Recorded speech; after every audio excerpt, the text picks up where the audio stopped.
A palavra do Senhor. Todos acharam? Capítulo 8. Nós vamos ler alguns textos, porque nós vamos fazer aqui alguns comentários aqui dentro desse capítulo, ok? Então nós vamos ler alguns textos. E também Saulo consentiu na morte dele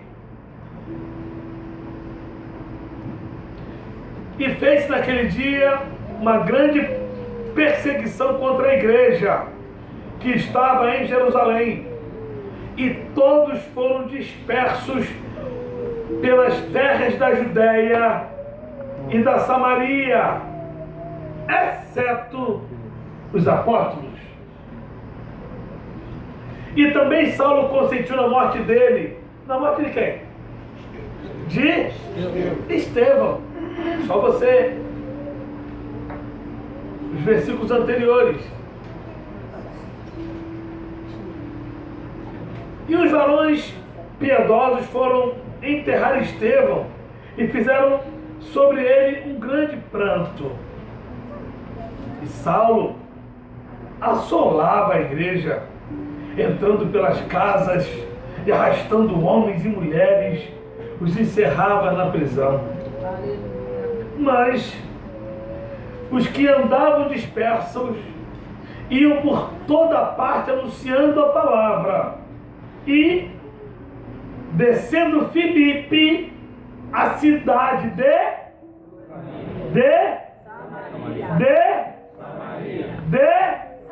lhes pregava a Cristo. E as multidões unanimemente prestavam atenção ao que Filipe dizia, porque ouviam e viam os sinais que ele fazia.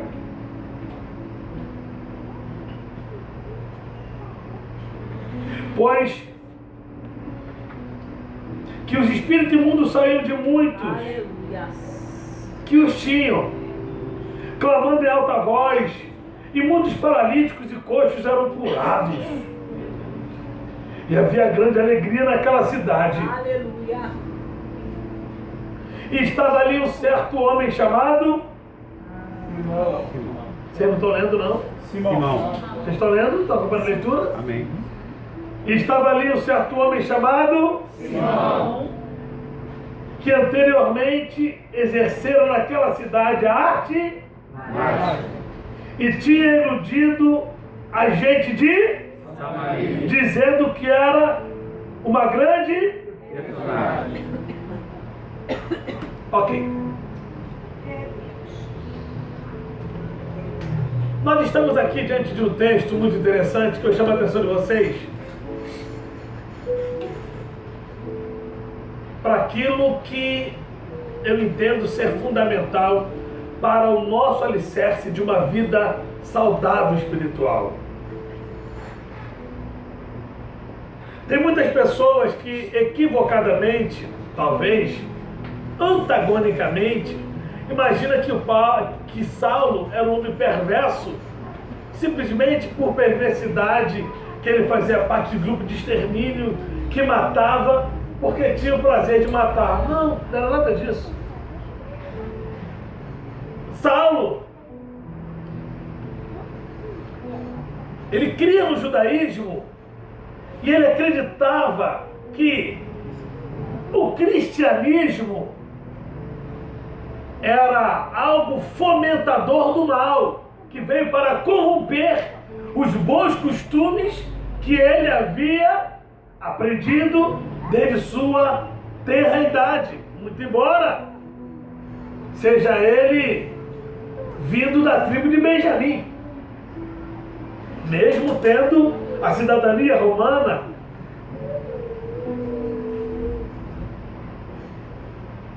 Como ele era um fervoroso guardião da lei, ele se colocava na posição de combater com veemência o cristianismo. E para isso, ele pegava as pessoas que exerciam de alguma forma a maior influência, o maior destaque, aqueles que atraíam multidões, como Estevão. Diz aqui o versículo 1: e também Saulo consentiu, ou seja, não foi ele que matou, mas ele também assinou. Pode matar, mate, pode apedrejar, apedreje. Saulo consente na morte de Estevão. E quando Estevão, que era aquele que estava fazendo um projeto, uma obra poderosa, prova disso,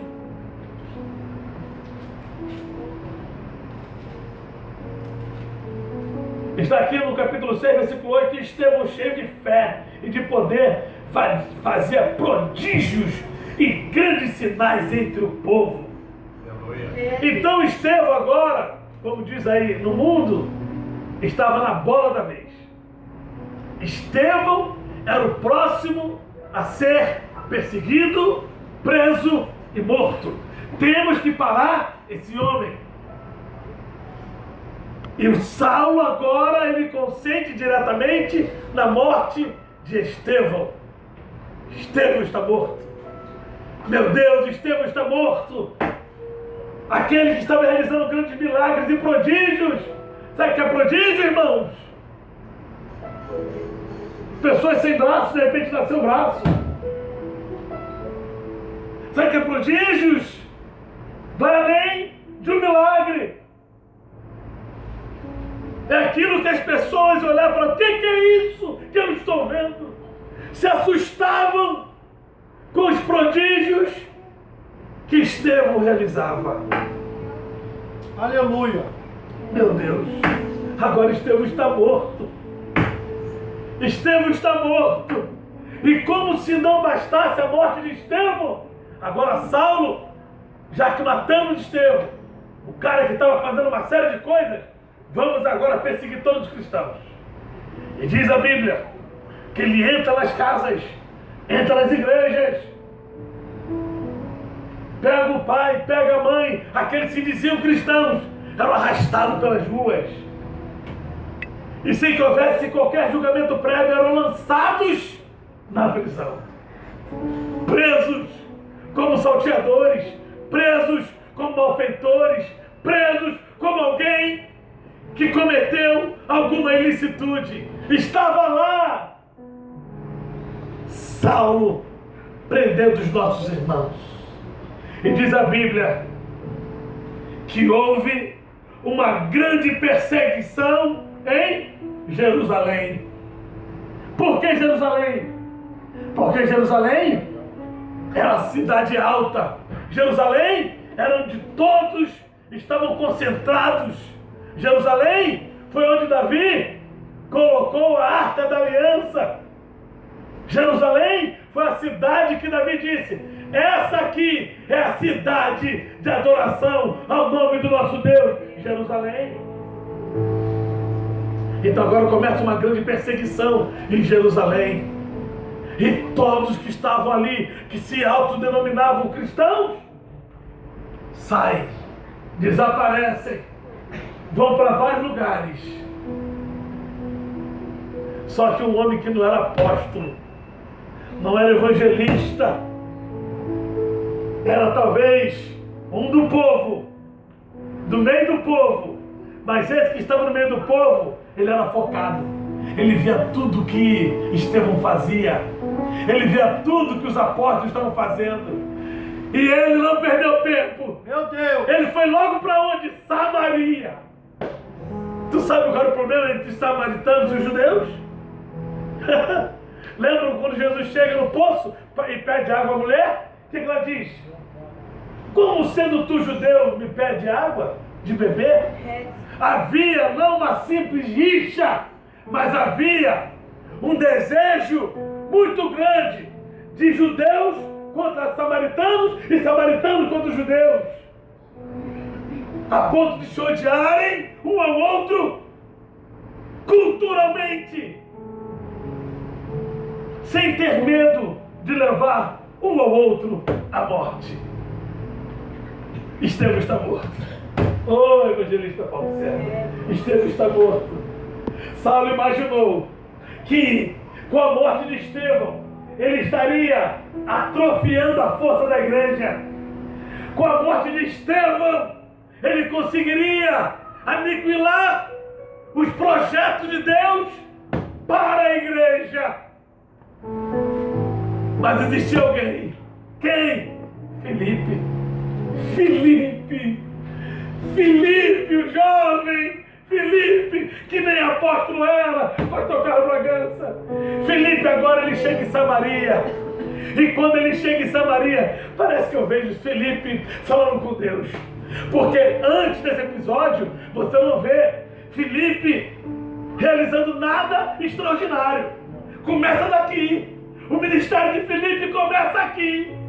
Quando Filipe, parece que eu vejo Filipe em suas orações: Senhor, Estevão está morto, mas eu vi tanto Estevão sendo usado. Usa-me conforme tu usava Estevão. Faça. Mas logo aonde? Em Samaria, onde ele encontraria um alto índice de rejeição. Mas ele não olhou para isso, ele não olhou para as circunstâncias, ele não olhou para o povo, ele não olhou para aquela inimizade cultural e histórica que havia entre ele sendo judeu e o povo samaritano. Ele vai justamente para Samaria. E quando Filipe chega em Samaria, meu Deus, diz a Bíblia que ele começa a pregar o Evangelho e as multidões vão atrás dele. Por que as multidões vão atrás de Filipe? Porque diz a Bíblia, porque os sinais que ele estava realizando era patente aos olhos das pessoas. Diz a Bíblia que os espíritos imundos que enganavam aquela gente saíam e eles saíam envergonhados. Mas não só isso, diz a Bíblia também que além de serem envergonhados, eles clamavam em alta voz, gritando desesperados. Mas não só isso, diz a Bíblia que os paralíticos também eram curados, os coxos eram curados, e as pessoas a se perguntar: quem é esse homem que está aqui? É Filipe. Filipe foi lá para Samaria para pregar o Evangelho de forma tão maravilhosa que os samaritanos se curvaram sem questionar a sua identidade. Caramba, isso aqui é muito forte. Meu Deus, Filipe, ele não fez qualquer discriminação. Já que aqui em Jerusalém nós estamos proibidos de pregar, eu vou lá para Samaria e Deus vai me usar. É possível, pastor Ambrósio, que alguém tenha dito para ele: tá maluco, rapaz? Tem tanto lugar para você ir, tu vai logo para Samaria. Isso é forte demais. Meu Deus! Eu vou usar uma frase aqui que já usaram, mas eu vou trocar só a frase, só a palavra. Um homem determinado,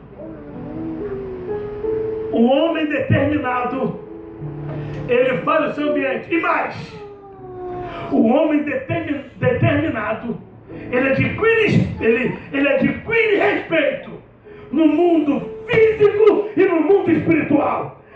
Quer ver? Será que vocês não podem imaginar Deus olhando a atitude de Estevão? Porque a Bíblia diz que ele não foi guiado pelo Espírito. Aqui é uma vontade humana. Eu quero fazer, e Deus respeita isso. Caramba! Eu quero fazer. Quer fazer? Quer fazer? O que eu ensino aqui sempre? Atitude. Quem toma é o homem, não é Deus. É o homem que toma atitude. Eu quero fazer, eu quero ser santo, eu quero ser diferente, eu quero trabalhar, eu quero fazer história, eu quero que as pessoas vejam em mim a glória manifesta de Deus. Eu quero. Quando você faz isso, você adquire respeito no mundo físico e no mundo espiritual. Pastor, o senhor pode me dar uma prova clara? Posso sim. Estevão, diz a Bíblia, que as multidões, essas multidões aqui não eram de judeus, não. Essas multidões eram dos samaritanos. Todos eles estavam se curvando à autoridade daquele homem. Aí Deus agora fala o seguinte: já que você escolheu ir para aí, eu vou dar da mesma porção que eu dei a Estevão, eu vou dar a você. Aleluia. Não está entendendo não? Aleluia. Você não está entendendo? Você está entendendo? Eu vou esclarecer um pouquinho mais. Nós estamos aqui. Nós não estamos aqui com um piquenique. Nem viemos aqui para passar um verão. Nós viemos aqui para marcar a história desse lugar. Eu não sei. Alguns vêm com aquela desconfiança. Será que vai dar certo? Será que vai? Será que não vai? Será que a gente chega? Será que a gente não chega? Outros já falam o seguinte: a gente vai para lá, todos os demônios daquela estrada vão cair e nós vamos ser usados por Deus naquele lugar.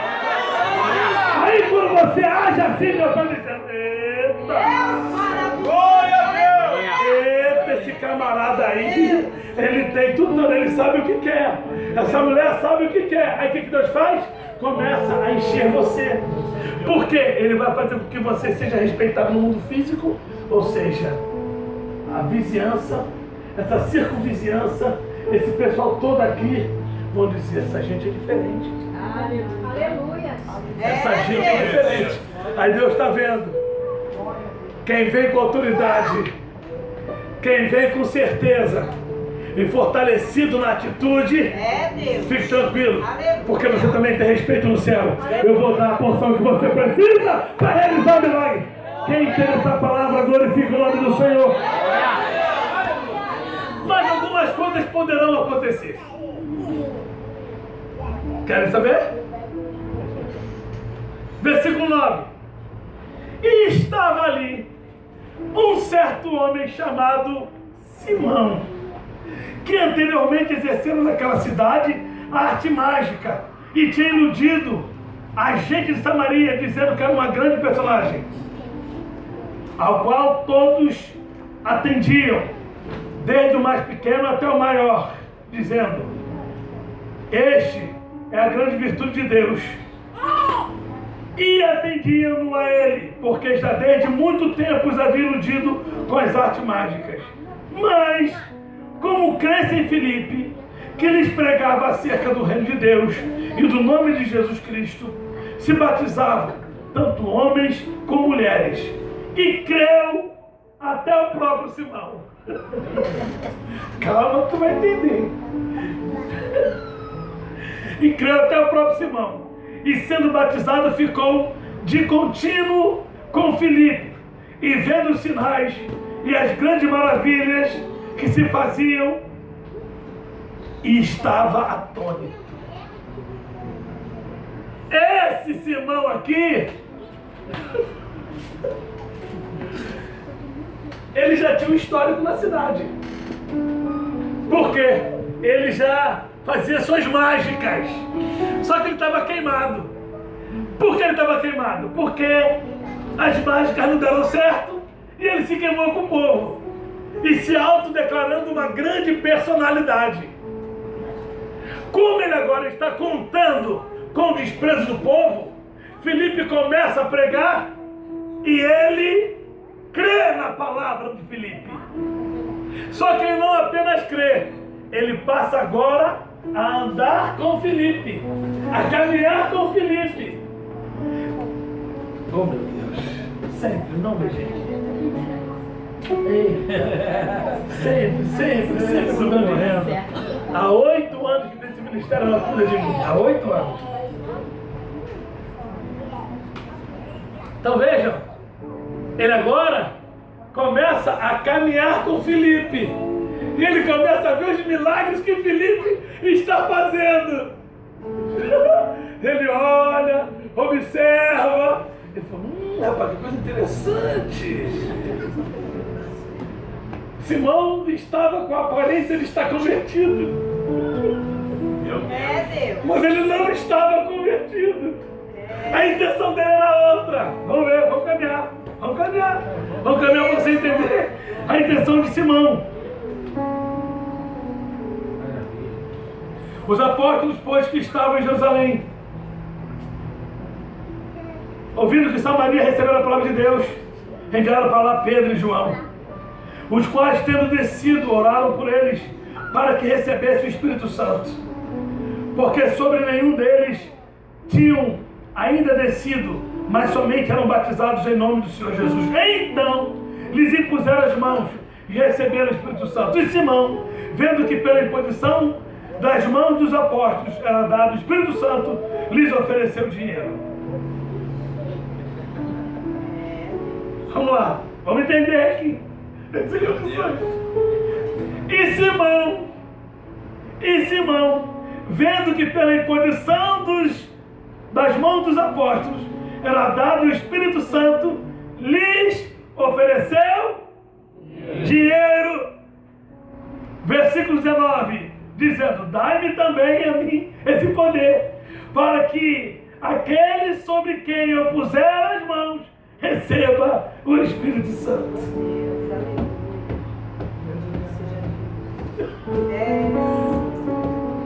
Vocês entenderam isso aqui? Amém. Entenderam? Aqui nasce essa coisa perniciosa que vem até hoje nas igrejas. Pessoas que corrompem aqueles pelas quais Deus, de alguma forma, usa com sinais. Foi aqui que nasceu esse negócio da corrupção. Foi aqui que nasceu, por isso que tem muita gente aí que, ao invés de se tornarem profetas, se tornaram gurus. Gurus de muita gente, ainda mais quando sabe que a pessoa tem dinheiro. Se tornam gurus, ou seja, eu vou falar aquilo que ela quer ouvir, independentemente do resultado que aquilo possa causar, porque ele sabe que vai, após aquela profecia, vai receber algum dividendo no bolso. Dai-me, eu quero pagar, eu também quero esse poder, porque quando eu falar, meu Deus, tudo que Simão queria era algo que ele pudesse voltar a exercer a sua prática de mágica. E o que Filipe fazia encheu os seus olhos. O que Pedro estava fazendo encheu os seus olhos. Meu Deus, quantas pessoas estão destruídas por causa de palavras proféticas maldosas, mal empregadas, que simplesmente destruíram famílias, casas e pessoas. É, Deus. E a Bíblia diz lá em Jeremias 29, 30: eis que eu sou contra esses profetas que furtam minhas palavras, que andam dizendo que eu falei, quando na verdade eu não disse nada. Quantas pessoas estão destruídas por causa de uma palavra de um guru? Isso está cheio. Isso está cheio. Isso está cheio. E infelizmente, me perdoem os religiosos. Me perdoem os místicos. Mas as pessoas adoram o misticismo. Se alguém aqui colocar um galho de alguma coisa aqui, as pessoas querem passar a mão, querem botar a mão, como se aquele galho pudesse mudar a vida de alguém. Meu Deus! É, Deus. É Deus! Glória! Místicos! É Jesus! Místicos que gostam de ser enganados. Simão ofereceu: me dá um pouquinho aí desse negócio que vocês têm. Eu pago, diga quanto é. A influência começou aqui, ó, que vem até hoje. Duvido que você não conheça isso. Duvido que você nunca ouviu falar sobre isso. Duvido que você nunca ouviu falar de alguém que fala o seguinte: não, me dá aí. Se você vier aqui, a gente faz uma oração, que a nossa oração. A nossa oração, ela levanta até defunto. É só você depositar X na minha conta. Eu conheci um pastor que ele, por receber o dinheiro de uma mulher, ele não queria saber. Ele, todo culto, tinha uma profecia para aquela mulher. Só que o profeta Jeremias diz: se aquela palavra profética que você liberou da sua própria parte causar dano, você vai pagar por esse dano. Meu Deus.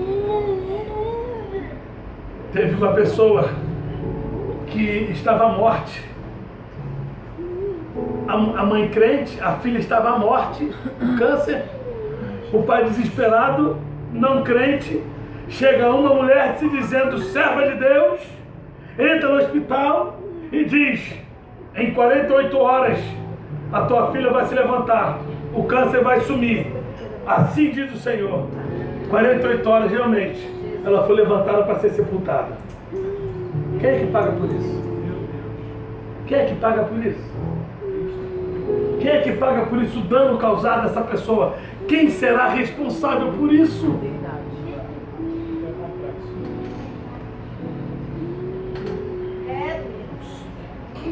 Mas Pedro, versículo 20, disse-lhe: o teu dinheiro seja contigo para a perdição, pois cuidastes que o dom de Deus se alcança por dinheiro. Tu não tens parte nem sorte nessa palavra. Ué, mas ele aceitou Jesus lá em cima. Ele aceitou a palavra de Esther, de Filipe. Denorece, parece, mas não é. Anda como crente, fala como crente, canta como crente, prega como crente, toca como crente, carrega a Bíblia como um crente, mas não é crente. É Deus. Está dentro do templo, porém fora da igreja. Deus. São coisas distintas. A Bíblia diz que Deus não habita em templos feitos por mão de homens. Ele está dentro do templo, porém fora da igreja. Por que fora da igreja? Porque Deus não vai arrebatar templo. Deus vai arrebatar a igreja. Aleluia. Oh, Jesus. Pedro disse: arrepende-te hoje.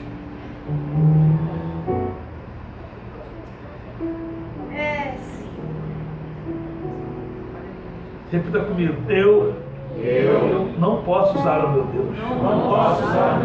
Eu preciso por Ele ser usado.